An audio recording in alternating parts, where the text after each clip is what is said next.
If you haven't seen the 2015 movie Hell House and you're a horror fan, then you're definitely missing out. Hell House is a found footage film that's both mysterious and pretty terrifying. The movie doesn't have a big twist or a big reveal really, but rather relies upon a steady stream of frightening scares that keeps the audience scared and on their toes. In my opinion, this movie really represents an almost perfect Halloween movie for the modern horror fan.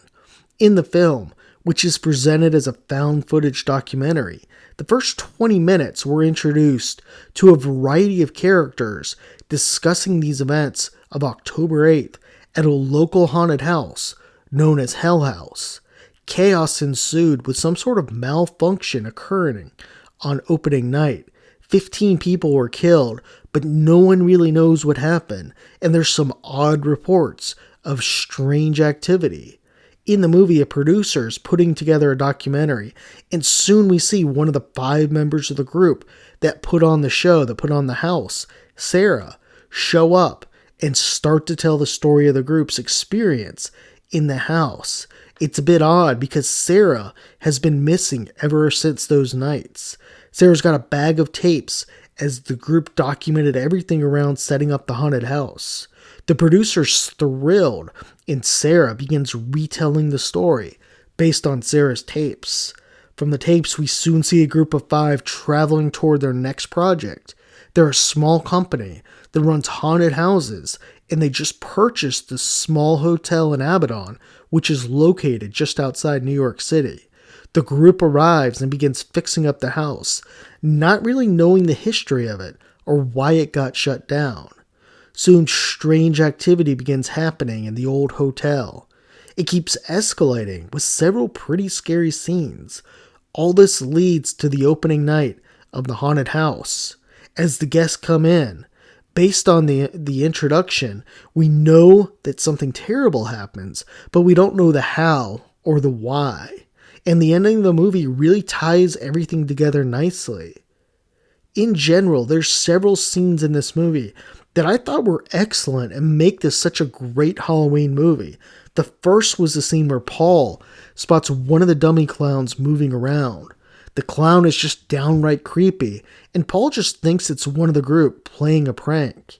He walks back to the room, and to his horror, he sees Tony and Mac. Who was this clown? How was it up? As he rushes back to the clown, it's gone and sitting in the basement. Soon we see Paul showing the video to everyone, but no one really seems to be that concerned. Activity would only pick up from here, especially at night when they were sleeping. Now, a second scene that I thought was terrific was when Tony and Mac went into the basement. Tony spots all 3 clown heads turned, looking to the side, even though earlier in the film it was established that the heads couldn't move. Now, since Mac is turned around, he doesn't see it, and Tony is absolutely freaked out. Another scene I thought that was creepy was when the piano was playing in the middle of the night. On the piano bench, a clown sits, and we see Mac trying to convince himself that Paul was somehow pranking them. The scene is definitely well done, as the house at this point is just toying with them. Throughout the movie, we see a number of scenes where strange characters or dark shadows are in the background. Since it's a haunted house, it can sometimes be difficult to tell, but there's definitely some creepy background figures. If you watch the movie multiple times, you'll notice more of these figures. I know the second and third time I watched the movie, I picked up on more things. Now, one great example is the bartender that appears, but it's not Tony who's supposed to be manning the bar. One other thing that I have to commend in this movie was the journalist interviews that popped up during the movie. It helped create suspense and mystery while also helping to fill in the gaps. For example, the journalists are able to discuss the police investigation or the lack thereof and how the police are essentially holding back and not really telling what happened that night. Now, one positive thing I need to point out too was that we get the right amount of history, I think, of the Abaddon Hotel. It's a smart move by the directors to give some info on the hotel and the history, but really not to go too deep. And this really forced the viewer to fill in the gap and create more of a sense of dread. In the sequel, it dives into the history of the hotel a bit more. The second and third one really dive in more, especially around the owner, Sully. But the original, it was better that they didn't go too deep. If I had to pick a negative in the film, it would probably be around the group's ignorance of all the paranormal activity. Still, this tends to happen in lots of horror movies. Otherwise, you really couldn't have a horror movie. So when they first arrive, there's pentagrams all around the basement, but no one seems the least bit concerned. They don't even really seem to mention it. Then after some downright terrifying encounters, the group still presses on with the haunted home.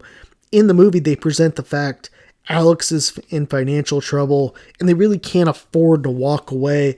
That's why Tony, after his experience, he sticks around. Mac tells him about the financial problems.